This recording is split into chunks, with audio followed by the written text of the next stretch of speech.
Hi, good morning. So today was the first day of school, and I brought my little girl to school. She's starting fifth grade.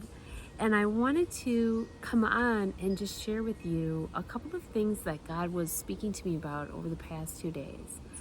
And one of them, well, really all of them, have to do with perspective. And I was given several things in my mind as an example of what God was showing me. And the first thing that came to mind was, if you ask God, your Father, to make you a cake, and He starts making a cake, but you do not understand the process or how to make a cake, you might start feeling really anxious and upset and unnerved if you see Him starting to break some eggs. Or if your perspective is you're in the bowl and He starts whisking together the batter, you might think, oh my gosh, everything is going wrong. It's chaotic. I don't know what's happening. God obviously didn't listen to me. He's not hearing my prayer. I asked Him to help me with this thing, or I asked Him to give me this thing, or whatever it was.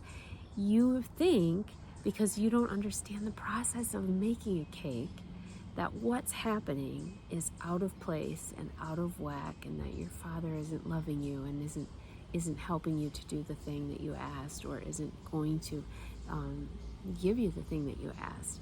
And what your problem really is twofold. It is, I don't understand the ways of God, and the other thing is your perspective.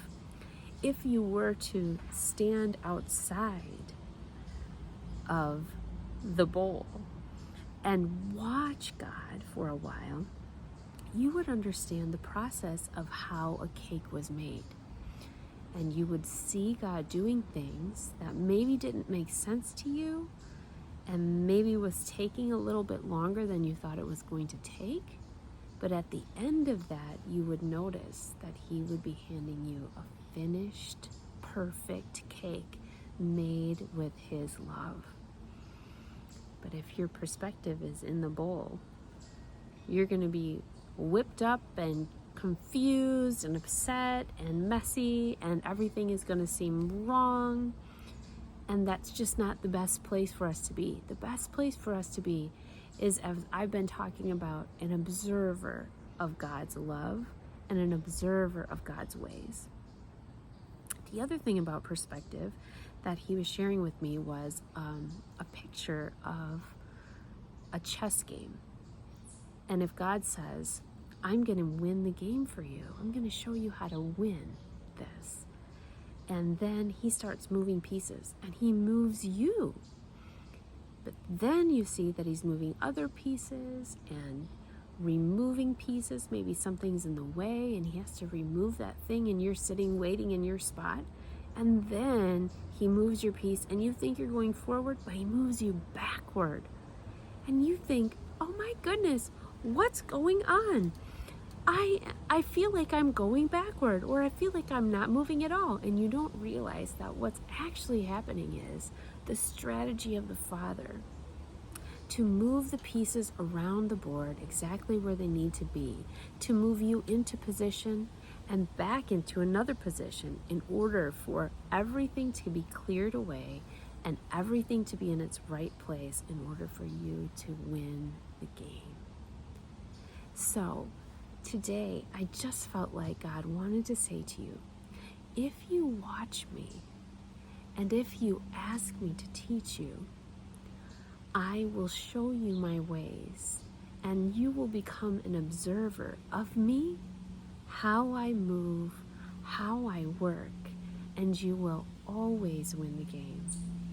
Because when we put ourselves in the end of answered prayer, when we allow Christ to be the one that shows us how to do things, shows us how to sit and be still, shows us how to receive, and shows us when to move and how to move, it will be a flow, and there will be a process, but it will be a beautiful process, and it will always end with the perfect result that God always intended, and it will actually bring us to a place of peace and rest and joy because we'll understand the process.